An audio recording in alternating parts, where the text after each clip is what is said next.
La cyberattaque a commencé par un email. Bonjour John. Quelqu'un vient d'utiliser votre mot de passe pour se connecter à votre compte Google. John Podesta, en tant que chef de campagne d'Hillary Clinton, reçoit beaucoup d'emails. Donc il a des collaborateurs qui peuvent s'occuper de son courrier électronique. Google a bloqué cette tentative de connexion. Vous devriez changer votre mot de passe immédiatement. Sauf que ce message ne provient pas de Google. Il a été envoyé par des hackers russes. C'est une attaque par phishing ou hameçonnage. Le harponnage, variante ciblée du hameçonnage, est un terme informatique qui désigne des mails d'alerte qui ont l'air authentiques. On a essayé d'utiliser votre mot de passe pour accéder à votre compte, cliquez sur ce lien et changez votre mot de passe. De nombreuses personnes avaient accès à mon compte. L'une d'entre elles a demandé à nos agents de la sécurité s'il s'agissait d'un mail suspect. Non, c'était un vrai mail. Ceci est un email authentique. John doit changer son mot de passe immédiatement. Il voulait écrire inauthentique. Enfin, d'après ce qu'il nous a dit. Sans cette erreur, les messages du chef de campagne d'Hillary Clinton n'auraient peut-être jamais été rendus publics. À ce moment-là, je ne savais pas que mon compte avait été piraté. La révélation des 60 000 emails de Podesta est une véritable mine d'or politique. Elle fait partie d'une campagne de perturbation de la présidentielle que le gouvernement américain attribue à Vladimir Poutine. S'il était possible de semer le doute et de créer le chaos dans le système politique d'une grande démocratie occidentale comme les États-Unis, cela serait certainement profitable à la propagande du régime de Vladimir Poutine. Poutine tiendrait enfin sa revanche, qui effacerait les affronts de toute une vie. Monsieur Gorbatchev, abattez ce mur. La guerre froide est de retour, mais avec de nouvelles armes. Nous défendons la liberté et la démocratie. Une lutte épique. Partout où se réveille la liberté, que tremblent les tyrans. Entre le dirigeant russe et la démocratie américaine. Les États-Unis d'Amérique continueront de défendre la démocratie et les droits universels dus à tous les êtres humains. En direct de Sotchi, où a lieu la cérémonie d'ouverture des Jeux Olympiques. Ils ont coûté près de 50 milliards d'euros à la Russie. Au cours de l'hiver 2014, le président Vladimir Poutine offre un grand spectacle. Pour Poutine, l'organisation des Jeux doit être le point d'orgue de sa campagne, destiné à rendre sa grandeur à la Russie. Un tel déploiement de faste est très apprécié par Poutine et par les Russes en général. Sa cote est au plus haut. C'est un moment de triomphe pour lui et pour le pays. Les Jeux sont une invitation faite au monde entier à prêter attention à la Russie et à Vladimir Poutine. 22-е зимние Олимпийские игры в Сочи объявляю открытыми. Sotchi a été un moment énorme pour Poutine. Sa position sur la scène mondiale devait se voir entérinée par cet événement, comme une sorte de couronnement du nouveau tsar russe. Mais l'heure de gloire de Poutine est perturbée par des troubles de l'autre côté de la frontière russe, en Ukraine. L'Ukraine est coincée, géographiquement parlant. Que pense Poutine des manifestations dans le pays voisin, l'Ukraine? Pour Poutine, c'est un véritable camouflet. Les manifestants exigent en effet que leur gouvernement prenne ses distances avec la Russie pour se rapprocher de l'Occident. Mais depuis Sotchi, Poutine y voit tout autre chose. Poutine était persuadé que c'était un complot monté pour lui gâcher sa fête. Ses ennemis voulaient lui voler ses Jeux. La foule de manifestants ne fait que grossir, ce qui, aux yeux de Poutine, confirme l'implication des États-Unis dans le mouvement. Il est persuadé que les États-Unis sont derrière tout cela. Il a l'intime conviction que si les gens descendent dans la rue, ce n'est pas simplement parce qu'ils n'apprécient pas le pouvoir en place. C'est un point de vue que partage l'entourage de Poutine. Monsieur Obama et consorts décrètent que l'Amérique peut faire ce que bon lui semble. Ils appellent ça répandre la démocratie. Mais combien de diplomates américains se trouvaient à Kiev à ce moment-là? Combien? Des diplomates américains se trouvent effectivement parmi les manifestants à Kiev, sur la place de l'Indépendance, le Maïdan. L'une d'entre eux est Victoria Nuland, chargée de l'Europe au ministère des Affaires étrangères. Les Ukrainiens sont descendus dans la rue partout dans le pays, y compris à Kiev. La révolution du Maïdan est née d'une volonté de se rapprocher de l'Europe et de ne plus dépendre de la Russie. On voit alors Victoria Nuland distribuer des sandwichs sur le Maïdan, un geste qui signifie « nous sommes avec vous dans votre combat pour la démocratie ». Ce qui, somme toute, n'est en rien différent du discours américain habituel. Mais pour Poutine, la présence de Nuland à Kiev est bien la preuve que les Américains tirent les ficelles. Poutine est très fort quand il s'agit de concocter une trame narrative qui servira à un objectif politique plus grand. Faire de mes collègues et de moi-même des figures emblématiques de notre ingérence dans les affaires d'un autre pays lui a été très utile. 2 ans auparavant, alors que d'immenses manifestations avaient lieu devant les murs du Kremlin, Poutine trouvait déjà que les États-Unis avaient dépassé les bornes. À ses yeux, Hillary Clinton était responsable de ces mouvements.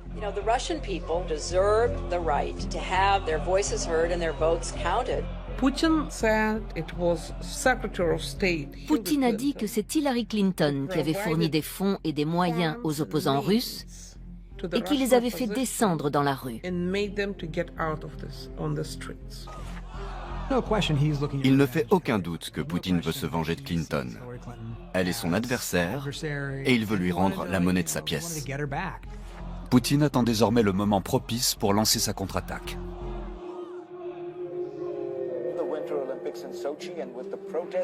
Il va alors tester une nouvelle méthode lors des manifestations qui font de l'ombre à ses jeux. Sa première cible sera Victoria Nuland.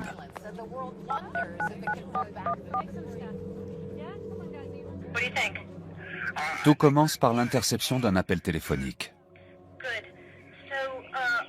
Nuland parle de l'avenir de l'Ukraine. Et à cette occasion, elle profère une grossièreté à l'encontre de l'Union européenne. Mon fameux juron de Chartier. So that would be great, I think, to help glue this thing and have the UN help glue it. And, you know, the EU. Fuck the EU. Dans le monde de la diplomatie, ce langage... Les répercussions des termes très peu diplomatiques d'une diplomate américaine... La révélation de ce coup de fil doit montrer le rôle des États-Unis en Ukraine, ainsi que semer la discorde entre Nuland et l'Union européenne. Victoria Nuland a dû présenter ses excuses. À l'évidence, ils ont cherché à me discréditer personnellement en tant que négociatrice principale à ce moment-là. Et ils ont ainsi tenté de réduire l'influence américaine. Ce n'est pas un mot qu'on emploie en général pour parler d'un allié. L'embarras est énorme. C'est la plus haute diplomate chargée de l'Europe. L'interception d'appels téléphoniques n'a en soi rien de nouveau. Les Russes se contentent de nier avoir mis l'appel en ligne. Mais les mettre en ligne, c'est du jamais vu. Il a tweeté « Je n'ai fait que surveiller Internet ». Ça n'a pas déclenché l'alerte rouge pour autant. Mais après coup, certains ont pensé qu'on aurait dû prendre l'affaire plus au sérieux. Parce que c'est la première manifestation de la volonté et de la capacité de la Russie à utiliser des méthodes contre les États-Unis qu'elle n'avait jamais osé employer auparavant. L'enregistrement de l'appel a fuité sur les réseaux sociaux. Bien sûr qu'ils écoutent tout. Mais d'habitude, c'est uniquement pour leur service de renseignement. C'est la première fois qu'ils rendent une telle information publique et s'en servent contre les États-Unis. Cette fuite n'est que le début. Une nouvelle stratégie est employée dans un territoire de l'Ukraine, la presqu'île de Crimée. Là, Poutine a recours à la désinformation, à des mensonges purs et durs. On a vu arriver des petits hommes verts, comme les appellent les Ukrainiens. Leur comportement, leur façon de manipuler leurs armes indiquaient clairement qu'il s'agissait de militaires professionnels. Ils portaient des uniformes de style russe, mais sans insigne. Des milliers d'hommes s'emparent du territoire. Poutine sait qu'une invasion de l'Ukraine serait une violation du droit international et provoquerait inévitablement une riposte américaine. Les troupes se sont donc déguisées et Poutine a nié qu'il s'agissait de militaires russes. Pour moi, c'est une manœuvre tactique impressionnante. Il a tout bonnement pu envahir un gros morceau de territoire d'un pays voisin. Bras de fer en Ukraine, où toujours plus de soldats... Et il a procédé de telle sorte qu'on a compris ce qui se tramait réellement qu'une fois le fait accompli. La Russie annexe la Crimée, sans avoir tiré le moindre coup de feu. Poutine a su utiliser avec succès la désinformation et les fuites comme arme de guerre. L'opération lui permet également de tester les capacités cybernétiques de la Russie. Il existe une façon très bon marché d'intimider d'autres pays. Poutine dispose d'une véritable armée, qui avec ses ordinateurs portables, se consacre au harcèlement et à l'intimidation, et même à la manipulation des informations que nous lisons. L'Ukraine, plus que tout autre pays, a servi de laboratoire dans lequel les Russes ont mené leurs expérimentations.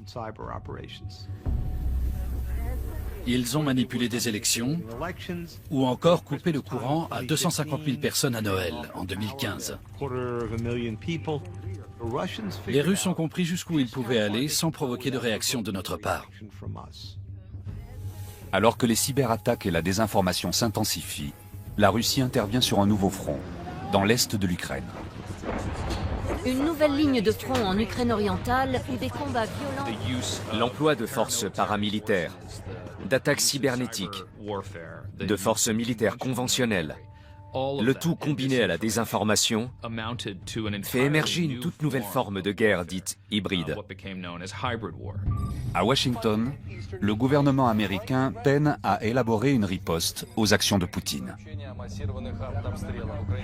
Comment lutter contre de tels agissements quand la partie adverse nie jusqu'à l'existence même de ces agissements? Quand on vous assène, mais de quoi parlez-vous? On n'a rien à voir là-dedans. Le président Obama se dit très préoccupé.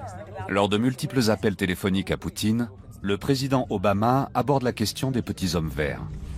Tony Blinken se trouve dans le bureau ovale à ces moments-là. Poutine a nié la présence de la Russie en Ukraine. C'était un mensonge pour le moins sidérant. Obama lui a dit « Vladimir, nous ne sommes pas aveugles. Nous avons des yeux, nous pouvons voir. » Et Poutine est passé à autre chose, comme si de rien n'était. Au Pentagone, certains pensent que Poutine ne peut comprendre qu'une seule chose, la force militaire. Il fallait dissuader la Russie. Dans mon service, on pensait que la meilleure façon de faire peur aux Russes était de brandir la menace d'un prix fort à payer pour leur intervention militaire, un prix en vie humaine. Avec nos armes anti-chars, on pouvait frapper les blindés russes qui s'attaquaient aux Ukrainiens et des soldats russes allaient mourir. Le directeur de la CIA est également d'avis qu'il faut prendre des mesures énergiques. J'ai repensé à mes jeunes années dans les cours d'école du New Jersey. Il y avait toujours des petites brutes qui voulaient nous intimider. Et elles ne s'arrêtaient pas tant qu'on ne les avait pas fait saigner du nez. Je me suis dit qu'une petite hémorragie des fosses nasales aurait fait du bien à M. Poutine. Il aurait reculé, car comme la plupart des petites brutes, il aurait compris qu'il ne pouvait plus faire la forte tête. Il y a beaucoup d'esbroufs là-dedans. Mais Obama n'est guère disposé à entrer en conflit avec la Russie. Et il n'autorise pas la livraison d'armes à l'Ukraine. Obama répond à la situation en Ukraine en imposant des sanctions à la Russie, qui vont toucher les entreprises et les citoyens russes que les Américains considèrent comme partie prenante à cette crise. Ceux qui ont déjà eu affaire à Poutine s'inquiètent de l'inefficacité de ces mesures. Poutine a tablé avec succès sur une réaction pas trop douloureuse pour lui s'il agissait discrètement et en niant tout, et en allant toujours un peu plus loin plutôt que d'attaquer frontalement. Un peu comme dans la fable de la grenouille cuite, qu'on fait lentement bouillir dans une eau de plus en plus chaude. Et il avait raison. Bientôt, Poutine va aller plus loin et s'en prendre directement aux États-Unis. C'est une vengeance, mais c'est aussi une remise à égalité. Par ses représailles, il veut dire « Vous vous mêlez de notre vie politique? Nous allons vous montrer que votre démocratie n'est pas aussi solide que ça, et que l'exceptionnalisme américain n'est pas aussi parfait que ça. Vous aussi pouvez être exposé aux ingérences, au chaos et aux moments d'embarras dans votre processus électoral. » L'occasion d'attaquer la démocratie américaine se présente quelques mois plus tard.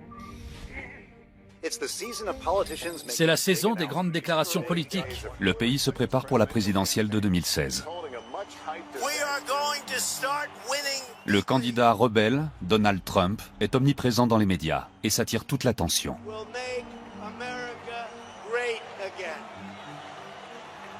Lorsque Vladimir Poutine s'est penché sur les présidentielles américaines, il a découvert un candidat qui exprimait des positions tout à fait compatibles avec celles de la Russie. Trump n'a jamais été avare en compliments à l'égard de Poutine.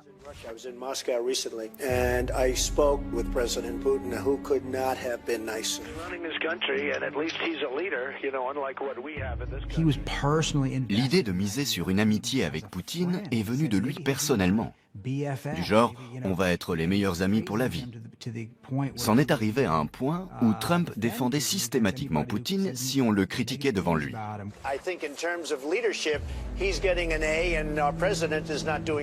Donald Trump semble être le genre de candidat qui pourrait plaire à Poutine. Poutine pense que Trump a un goût pour l'autoritarisme, il lâche du lest en matière de droits de l'homme, et en plus, il souhaite avoir de meilleures relations avec la Russie. Si vous êtes Poutine, que demander de plus? Trump pourrait presque être des nôtres. Trump est de plus en plus proche de l'investiture républicaine et met alors sur pied une équipe qui a des liens avec Moscou. Trump engage ou contacte une ribambelle de conseillers politiques qui ont les mêmes sympathies pour la Russie et ou des liens concrets avec ce pays. Parmi eux, Paul Manafort, le directeur de campagne de Trump, qui a travaillé pour des partis pro-russes ukrainiens. Il y a également un conseiller assez obscur aux relations internationales, Carter Page, qui est bien mieux disposé à l'égard de Moscou que certains faucons conservateurs. Sans oublier Michael Flynn, le futur conseiller à la sécurité nationale qui a dîné avec Poutine à Moscou. En voyant cette brochette, à Moscou, on a forcément dû se dire qu'avec un tel candidat, les affaires s'annonçaient plutôt bien. Vladimir Poutine a une autre raison de s'intéresser à la présidentielle américaine. Hillary Clinton tente de verrouiller l'investiture du Parti démocrate. Hillary Clinton. We've had some very tough dealings with one another, and I know that he's someone that you have to continually stand up to, because like many bullies, he is somebody who will take as much as he possibly can unless you do. Poutine estime que Clinton a dépassé les bornes et qu'elle s'est mêlée de la politique intérieure russe lors des mouvements de contestation. À présent, l'occasion de lui rendre l'appareil s'offre à lui. Des infrastructures informatiques sensibles se voient constamment fouillées. Des hackers russes s'étaient déjà introduits dans des réseaux informatiques du gouvernement américain. Les réseaux du ministère des Affaires étrangères, de la Maison-Blanche, du Pentagone. Ils ont à présent une nouvelle cible, le réseau informatique du Comité national du Parti démocrate, le DNC. C'était la cible quasi parfaite. Le comité ne disposait pas de la protection totale d'une agence gouvernementale, mais recelait des informations bien plus précieuses qu'une organisation privée lambda. L'attaque du DNC ne passe pas inaperçue très longtemps. La première intrusion dans le réseau du comité a d'abord été détectée par la NSA, l'Agence nationale de la sécurité, qui a transmis l'information au FBI. Ces premières intrusions, qui datent de 2015, ont été commises par le groupe APT-29, aussi appelé Cozy Bear. Ce nom n'est pas inconnu des enquêteurs américains. Cozy Bear est un groupe de hackers russes. La manière de procéder et les outils utilisés pour sonder le serveur ont très vite permis de remonter jusqu'aux Russes. Mais au FBI, la réaction est étonnamment prudente. Un agent spécial se contente d'appeler le service informatique du comité. Pendant 9 mois, un agent spécial du FBI a tenté de communiquer avec un jeune informaticien du Comité national démocrate. Et celui-ci ne croyait même pas que son interlocuteur était réellement du FBI. Les informaticiens ne savaient pas quoi faire. Ils doutaient de la véracité de l'info et se demandaient si l'homme à l'autre bout du fil était bien du FBI. Honnêtement, ils n'étaient pas du tout équipés pour gérer ça. À aucun moment, un employé du FBI n'est sorti de son bureau pour se rendre au siège du comité. Je l'ai fait quand nous préparions la reconstitution du piratage. Ça prend environ 12 minutes à pied. Et encore si on s'arrête en route pour s'acheter quelque chose. Mais personne n'a pris cette peine au FBI. Les hackers russes ont un accès étendu aux serveurs du DNC. Il n'y a pas eu de réponse particulièrement virulente. Alors ils se sont installés dans le serveur et ont pu pendant des mois fouiller à leur guise et recueillir des informations qu'ils ont transférées à l'étranger. Ils attendent le moment opportun pour agir. La Convention nationale démocrate va bientôt s'ouvrir. Et en juillet 2016, alors que les démocrates s'apprêtent à se réunir à Philadelphie pour serrer les rangs derrière Hillary Clinton, les emails piratés du DNC qui avaient été transmis à Wikileaks sont subitement mis en ligne. C'est le chaos chez les démocrates. Des milliers d'emails du Comité national démocrate piratés. Ils ont attendu d'être à 2 jours du début de la Convention démocrate pour passer à l'action et révéler des emails compromettants qui ont semé la pagaille au sein du parti juste avant son rassemblement. Les emails laissent entrevoir les manœuvres du DNC pour saboter la candidature du rival de Clinton, Bernie Sanders. Des révélations explosives sur les méthodes du DNC. C'est exactement le type de perturbation que recherche Poutine. Le piratage russe a créé de véritables fissures au sein du Parti démocrate. On a vu des démocrates se battre entre eux. Dans la salle, les supporters de Bernie Sanders s'en sont pris à ceux de Clinton. La protestation n'a fait qu'enfler. Bref, le chaos régnait à Philadelphie à cause des emails piratés. Les esprits sont chauffés à blanc dans le camp de Sanders. L'un des instants les plus dramatiques de ce week-end, auquel ont contribué les révélations de Wikileaks, a été le départ ostensible des supporters de Sanders de la Convention. Sanders a accusé le DNC de vouloir favoriser Clinton. L'efficacité de l'ingérence russe est due à 2 éléments. Premièrement, la polarisation de la vie politique américaine, qui crée des clivages.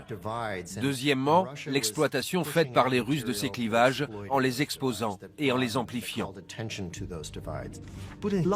Poutine aime le principe que personne n'est un saint, que tout homme politique est corrompu, que toute élection est truquée, qu'on est tous pourris, qu'il n'y en a pas un pour attraper l'autre. Cette approche cynique est quasiment l'idéologie officielle de la Russie actuelle. Clinton a besoin des supporters de Sanders, mais les révélations accablantes... Les emails du DNC font la une des journaux. Et Donald Trump ne tarde pas à s'emparer du sujet. Il s'agit de documents internes et nouveaux appartenant à la partie adverse, dont il peut tirer profit. Pour Donald Trump, c'est un cadeau du ciel.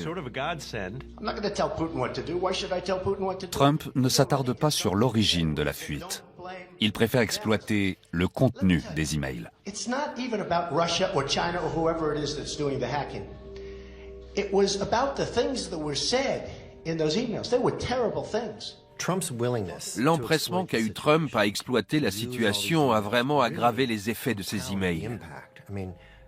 Les Russes n'ont certainement jamais envisagé qu'un candidat serait prêt à le faire. Et ça a joué un rôle très important. Trump ne peut toutefois pas éviter les questions sur Poutine et le piratage russe. What do I have to get involved with Putin for? I have nothing to do with Putin. I've never spoken to him. I don't know anything about him other than he will respect me. Il ne voit pas que c'est une atteinte au fondement de notre démocratie. Pour lui, ça fait partie du cirque habituel de la vie politique américaine. Et il réagit en invitant les Russes à en faire plus. Et les Russes, vous pourriez peut-être retrouver les emails disparus d'Hillary Clinton. But it would be interesting to see. I will tell you this.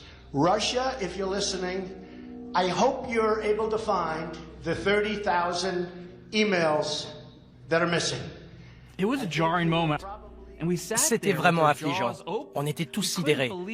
On n'arrivait pas à croire qu'un candidat à la présidentielle incite une puissance étrangère, un adversaire, à s'immiscer dans une de nos élections. Donald Trump joue au pyromane dans l'affaire des emails du Comité national. Il a été jusqu'à encourager les Russes. Les réactions fusent. À la CIA, face aux répercussions des fuites, la préoccupation ne fait que grandir. Pour moi, c'était clair. Il s'agissait d'une campagne orchestrée par les Russes. Une action bien plus agressive, bien plus intense et bien plus inquiétante. Les analyses des services de renseignement ont d'ores et déjà attribué l'intrusion du DNC aux hackers russes, les mêmes qui étaient intervenus en Ukraine. Mais la CIA annonce qu'elle dispose maintenant d'une information supplémentaire, Des preuves qui impliquent directement Vladimir Poutine dans l'affaire.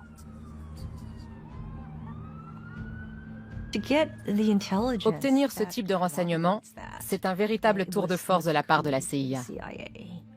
Les renseignements indiquent que Poutine est derrière l'opération. Il place ses pions. Non seulement il est au courant, mais il sait qu'ils vont se servir de ces informations comme d'une arme. Il se sert très rarement du téléphone ou de moyens de communication électronique.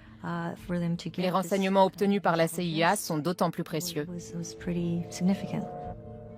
La nature précise des découvertes de la CIA est confidentielle. Mais pour Brennan, elles ont complètement changé la donne. C'est quelque chose qui nous a tous inquiétés, en particulier parce qu'on ignorait l'envergure de l'opération. On ne savait pas non plus jusqu'où les Russes étaient prêts à aller pour porter réellement atteinte à l'intégrité du processus électoral. L'information est transmise du QG de la CIA au bureau du directeur du renseignement national, James Clapper.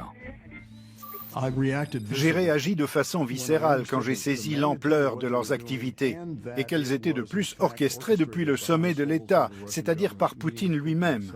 J'ai passé plus de 50 ans dans le renseignement et j'en ai vu des saletés. Mais ça m'a bien secoué. Clapper est désormais dans la confidence et va accompagner Brennan pour informer le président. Les plus proches conseillers d'Obama nous ont dit que le président avait été stupéfié et également alarmé par la nouvelle. À la Maison-Blanche, certains voudraient que le président alerte le peuple américain. Il y a eu un débat intense. Quelles dispositions prendre? Jusqu'à quel point est-ce que nous pouvons informer le public? Des spécialistes de Poutine s'inquiètent de voir les attaques se poursuivre si le président américain ne riposte pas avec force. On était nombreux à avoir déjà assisté à ce scénario, que ce soit en Estonie ou en Ukraine. La situation nous était familière. Toutes les personnes impliquées dans les débats partageaient le même point de vue. Il fallait dénoncer les Russes le plus rapidement possible et organiser une riposte musclée. Obama aurait pu ordonner la destruction des serveurs informatiques impliqués. Il aurait pu faire des révélations sur Poutine lui-même et ses liens financiers avec les oligarques. Il avait à sa disposition de multiples options cybernétiques, mais également des armes plus traditionnelles, comme des sanctions économiques. Mais Obama s'oppose à une riposte agressive. Il se demandait comment parler de cette affaire sans avoir l'air de vouloir influer sur le scrutin et de prendre parti. Il valait mieux rester en dehors de tout ça. Le président Obama avait le souci de ne rien faire qui risquerait de confirmer la prophétie autoréalisatrice des Russes, à savoir la remise en cause de l'intégrité du processus électoral. C'est très malin de la part de Poutine, parce qu'on aurait pu accuser Obama de faire précisément ce que Poutine était en train de faire. Et cela risquait de jeter le discrédit sur le scrutin. Ce qu'il ne faut pas oublier non plus, c'est que l'administration Obama s'attendait à une victoire d'Hillary Clinton. Et ils craignaient qu'en intervenant à ce moment-là, ils auraient vraiment eu l'air de la favoriser. C'est l'exemple type de la propension de cette administration à suranalyser les choses, alors que les Russes sont tout simplement en train de les cogner. Avant d'agir, le président veut que les élus républicains se joignent à lui pour condamner Poutine et l'ingérence russe. L'administration Obama ne voulait surtout pas être accusée d'utiliser politiquement des renseignements des services secrets. Ça ne leur plaisait pas du tout de voir le président s'exposer seul en annonçant « Voici ce que fait la Russie. Ils interfèrent dans notre élection ». Ils voulaient que les deux partis condamnent conjointement Moscou. De hauts responsables des services de renseignement se rendent au Capitole pour informer les dirigeants du Congrès de la situation. Ils étaient tous là. Paul Ryan, Nancy Pelosi, Mitch McConnell, Harry Reid et les présidents des commissions des affaires étrangères et du renseignement.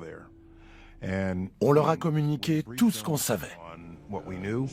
Le chef des Républicains au Sénat, Mitch McConnell, affiche le plus grand scepticisme et avertit qu'il ne s'associera pas à une mise en garde officielle et commune contre Poutine. Mitch McConnell leur a dit que s'ils faisaient ça, cela risquerait de lui et ses collègues républicains le considéreraient comme un geste en faveur d'Hillary Clinton. Ces réunions hautement confidentielles ont lieu à huis clos. Lors des topos que nous avons faits au Congrès, certains se sont inquiétés de voir là-dedans des considérations partisanes de la part de l'administration Obama. Ça m'a exaspéré. Je leur ai expliqué qu'il s'agissait d'une note des services de renseignement et rien d'autre. C'est un instant où la politique politicienne semble l'emporter sur la sécurité du pays. En d'autres termes, les démocrates et les républicains sont tellement préoccupés par leur propre rivalité qu'ils ne voient pas qu'il y a un adversaire plus important.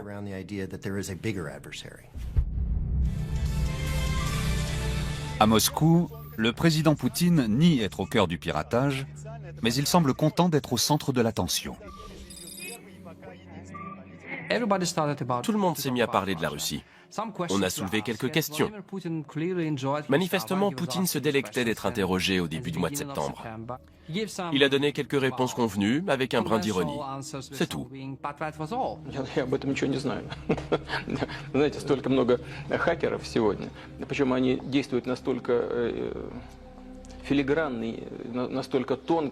могут показать в нужном месте и в нужное время свой след, или даже не свой след.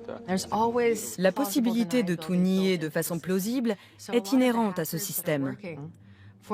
Les hackers qui travaillent pour les Russes ne portent pas forcément des uniformes avec des épaulettes. Ils ne sont pas tous installés dans une casemate des services de renseignement militaires russes. Nombre d'entre eux travaillent en freelance. Потом ведь разве это важно? Кто взломал? Там вот эти какие-то там данные из штаба, придворного штаба госпожи Клинтон. Разве это важно? Важно, что является содержанием того, что было. Les Russes ne démentent pas vraiment. C'est une tactique typique de leur part. Ils opposent un semblant de démenti, mais en même temps, ils vous disent avec un petit clin d'œil, vous allez voir ce qu'on sait faire. En septembre, Barack Obama décide d'adresser personnellement une mise en garde à Poutine lors du sommet du G20 à Hangzhou, en Chine.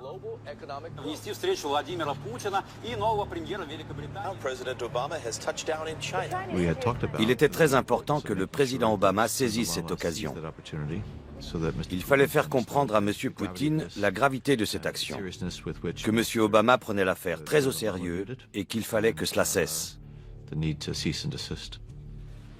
Les dirigeants posent pour la photo officielle.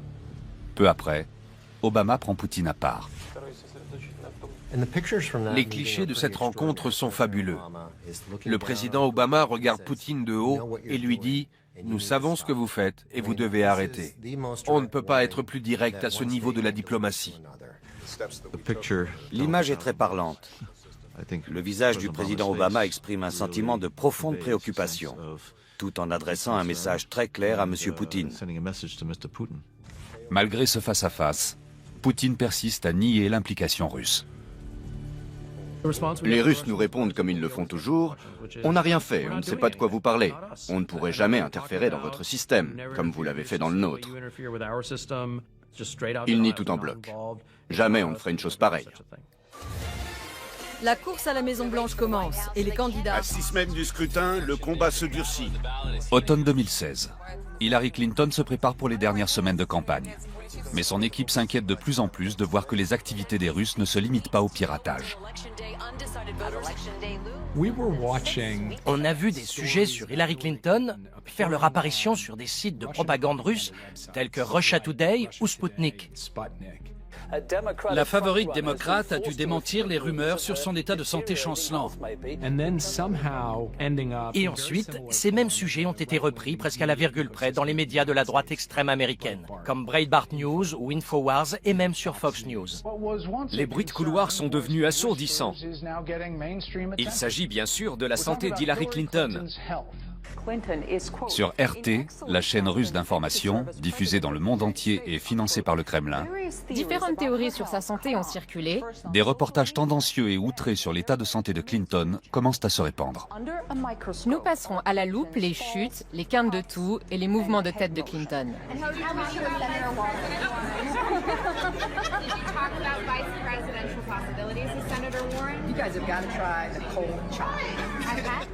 Cette vidéo du mois de juin s'est propagée sur le net et a fait naître une série de rumeurs sur l'épilepsie supposée de Clinton. Certains parlent de légères convulsions. Quel est votre avis? Il s'agit peut-être d'un syndrome post-commotionnel. Vous perdez l'équilibre, vous avez des vertiges. Dans le monde de la guerre hybride et de la désinformation, il suffit d'une information approximative ou inexacte. Les autres vont alors s'en emparer et la répandre à la vitesse de la lumière. Le fait est qu'elle a des discours prévus tous les jours, et elle doit les annuler à cause de ces quintes de tout. Nouvelles interrogations sur l'état de santé d'Hillary Clinton. Les images de cet instant dramatique tournent en boucle. Des sujets similaires apparaissent sur Sputnik, le site d'information financé par l'État russe. C'est une attaque multifront. Très souvent, ces opérations ont recours à des semi-vérités. Cela suffit à faire naître le doute et la suspicion. Et c'est bien là le but. Sur les réseaux sociaux, c'est l'explosion. Ce n'était pas vrai. Hillary Clinton n'était pas malade. Mais selon les nouvelles que vous lisiez ou les sites que vous consultiez, vous pouviez passer votre journée à être gavé d'infos qui confirmaient votre conviction qu'Hillary Clinton cachait quelque chose. Des faux profils qui ont l'air américains, des trolls pro-Kremlin, une armée de comptes automatiques sur Twitter qu'on appelle bots, des robots informatiques, et des publicités ciblées sur Facebook et Google inondent les réseaux sociaux. Ils ont recours à la technologie actuelle pour répandre de fausses nouvelles, que beaucoup appellent fake news. Ces fake news sont reprises par les médias traditionnels.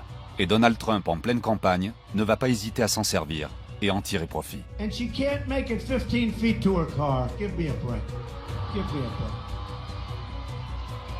Trump reprenait souvent des infos tirées de ce qu'on appelait avant la presse marginale, mais cette presse est à présent au centre de la vie politique américaine. Et on y trouvait pas mal de ces histoires russes inexactes. L'intention de Poutine derrière tout ça, c'est de montrer que tout le monde ment. Tout le monde triche. La vérité objective n'existe pas. Et il n'y a aucune différence entre ce qu'on entend dans les médias occidentaux et dans les médias russes. Poutine est parvenu à brouiller les lignes auprès de beaucoup, y compris aux États-Unis et en Occident. Au Parti démocrate, on accuse des membres haut placés du gouvernement russe d'avoir... Les Russes ont-ils organisé ce piratage pour influer sur l'élection américaine? L'étendue et l'intensité de l'ingérence russe ne cessent de grandir. Et les agences de renseignement sont de plus en plus inquiètes.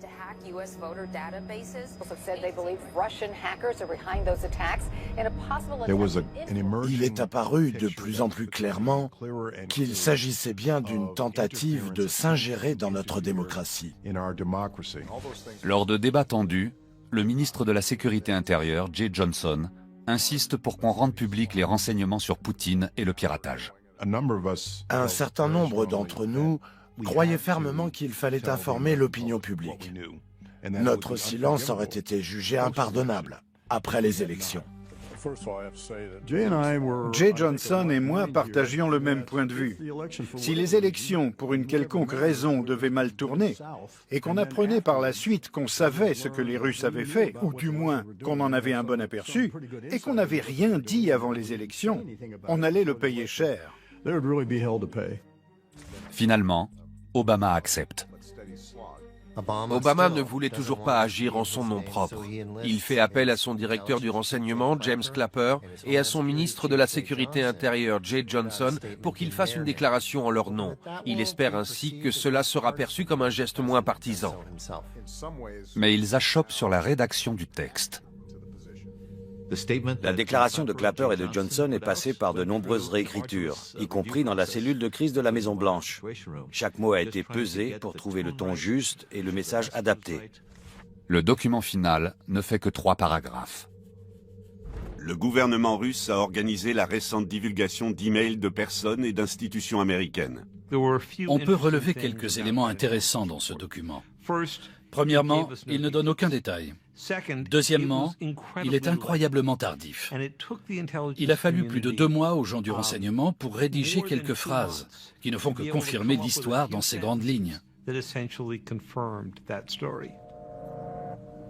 Mais aucune mention n'est faite de l'implication personnelle de Poutine.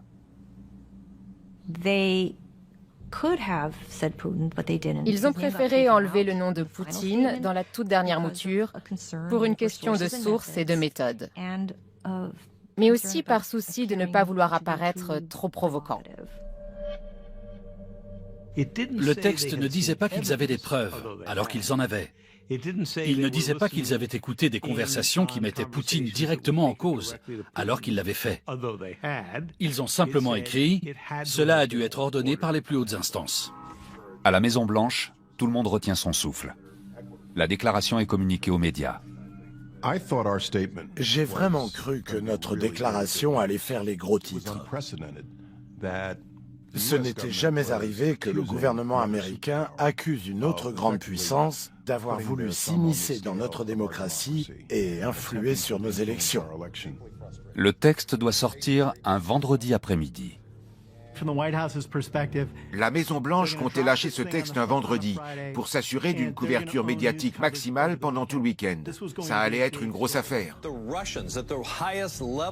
Les plus hautes instances du pouvoir russe ont autorisé des cyberattaques qui ont touché... On s'est dit qu'on tenait là un bon sujet. On a commencé à réfléchir comment le mettre rapidement sur notre site et changer notre une. Et là, une nouvelle encore plus dingue arrive. Merci, Pete. Et tout de suite, une info qui vient de tomber. NBC News vient de mentionner une vidéo qui montre Donald Trump tenant des propos obscènes sur les femmes. C'est bien sûr la fameuse vidéo de Trump en train de se vanter de pouvoir faire ce qu'il veut avec les femmes puisqu'il est une star. Une information urgente de dernière minute. Le passé explose à la figure du candidat républicain, Donald Trump. La nouvelle de la vidéo tombe à 16 h. Et ça éclipse la nouvelle de l'ingérence de Poutine dans nos élections. La vidéo de Trump devient le scoop du jour. La vidéo d'Access Hollywood est sortie le même jour. Et les médias, comme des moutons, se sont tous précipités sur cette nouvelle botte de fourrage. L'enregistrement audio provoque une onde de choc dans la campagne. Biden estime que les commentaires de Les Trump... propos de Trump sont très offensants pour les femmes.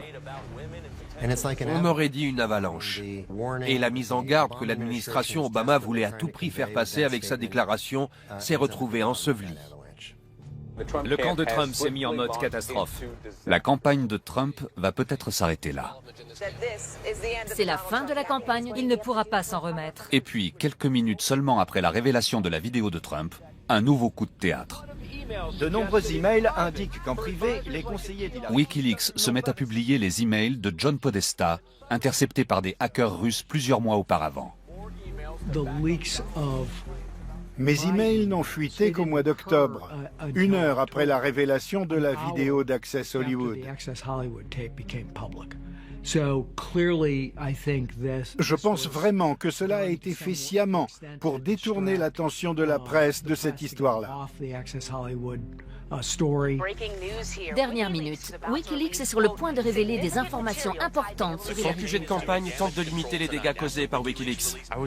J'étais en train de m'occuper des précédents emails de Wikileaks quand la nouvelle est tombée. Et les gens ont tendance à oublier que s'il y a eu des moments très gênants pour Trump, nous, on a pris de plus en plus de coups tous les jours. Le directeur de campagne Robbie Mook s'est énervé et a déclaré « Bill de Blasio est un terroriste ». Ce n'est qu'un début. La publication des emails de Podesta se poursuit jusqu'au jour du scrutin. La vidéo d'Access Hollywood, c'est comme l'explosion d'une supernova ce jour-là. Tandis que les emails de Podesta ressemblent plus à une mèche qui a été allumée au même moment et qui se consume lentement pour finalement tout faire sauter peu avant les élections.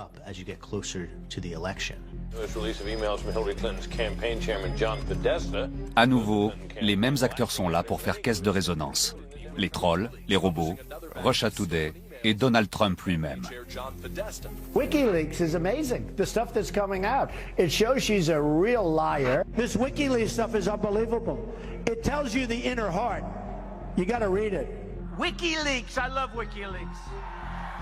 Tout le monde a sa part de responsabilité. Wikileaks, les Russes, la campagne de Trump qui n'a fait qu'amplifier le tout et la presse. Tous se sont focalisés sur Hillary Clinton de façon négative. Aujourd'hui, jour d'élection aux États-Unis. Après une longue campagne, riche en controverses, Après tout le chaos, les piratages et les fake news, le jour de l'élection arrive enfin. Les sondages indiquent un résultat serré, mais Hillary Clinton est en tête. À Moscou, on observe les résultats. Les élections présidentielles ont commencé, pour l'instant seulement dans la petite ville de Dixville Notch. C'est difficile de croire que beaucoup de gens à Moscou pensaient que Donald Trump allait gagner, puisque personne d'autre n'y croyait. Ils ont accès aux mêmes informations, aux mêmes sondages et aux mêmes analystes que nous. Et puis, l'impensable se produit. C'est incroyable! C'était l'euphorie. Tout le monde était tellement content, c'était une sacrée surprise.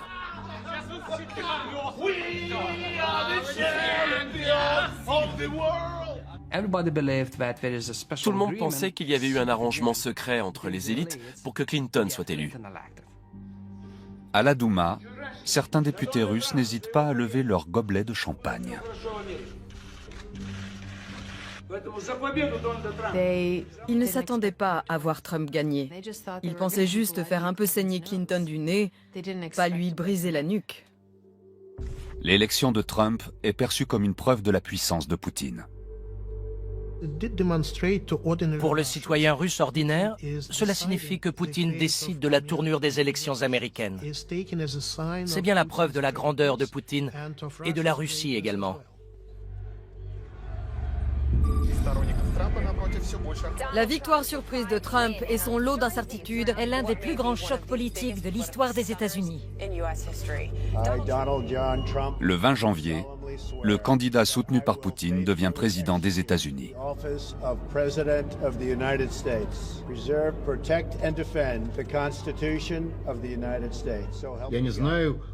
Je ne sais pas qui aux États-Unis pense que Poutine a fait élire Trump. Mais Poutine, lui, le croit.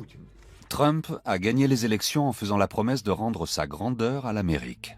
Mais l'histoire de l'ingérence russe est loin d'être terminée. Le nuage russe plane au-dessus de Trump dès le jour de son investiture. Il est toujours là des mois plus tard et il ne va certainement pas s'en aller avant la fin de son mandat. Michael Flynn démissionne. Jeff Sessions persiste à nier catégoriquement. Sa présidence est de plus en plus minée par une éventuelle collusion avec la Russie durant sa campagne. Cette histoire ne va pas s'arrêter là. Elle poursuit Trump. Il la voit à la télé, dans les journaux, il entend les gens en parler, et ça le ronge complètement. La succursale américaine d'une banque russe sert de couverture aux renseignements russes. Le président Trump a démis James Comey, le directeur du FBI. Indignation après l'éviction de Comey. Vladimir Poutine est désormais au centre d'un scandale politique américain majeur. Le Sénat américain a adopté de nouvelles sanctions contre la Russie. Poutine est revenu sur le devant de la scène mondiale en faisant le matamor, en disant « la Russie est là ». Mais du coup, il a provoqué d'énormes réactions hostiles à son encontre. Et je ne sais pas où tout cela va nous mener. Le conflit entre la Russie de Poutine et l'Amérique ne fait que s'aggraver. Le président Donald Trump a communiqué des informations hautement confidentielles aux Russes. Pour M. Poutine, c'est un jeu à somme nulle. Si le président américain ou les États-Unis sont affaiblis aux yeux du monde, cela profite forcément à la Russie. À mon avis, M. Poutine considère qu'il a remporté un énorme succès. La nomination d'un procureur spécial dans l'enquête sur Trump. Un espion, un maître de la bureaucratie, un homme fort. Dans sa quête de vengeance, Vladimir Poutine a jeté une ombre sur la démocratie américaine. Le procureur spécial Robert Mueller a délivré des citations. Poutine doit être assez content. Lui, personnellement, et les Russes, collectivement, ont dépassé leurs propres attentes. Leur but était de semer le désordre dans ce pays. Et ils ont brillamment réussi. Facebook sur la sellette, après avoir admis que les Russes se sont servis de la plateforme. Et les Russes ne vont pas s'arrêter là. L'expérience qu'ils ont acquise lors des élections de 2016 va les pousser à interférer à nouveau, peut-être de façon bien plus agressive. 3 personnes liées à Trump poursuivies en justice. Paul Manafort et Rick Gates mis en examen. L'ancien directeur de campagne de Trump plaide coupable. Il plaide coupable et coopère pleinement avec les enquêteurs.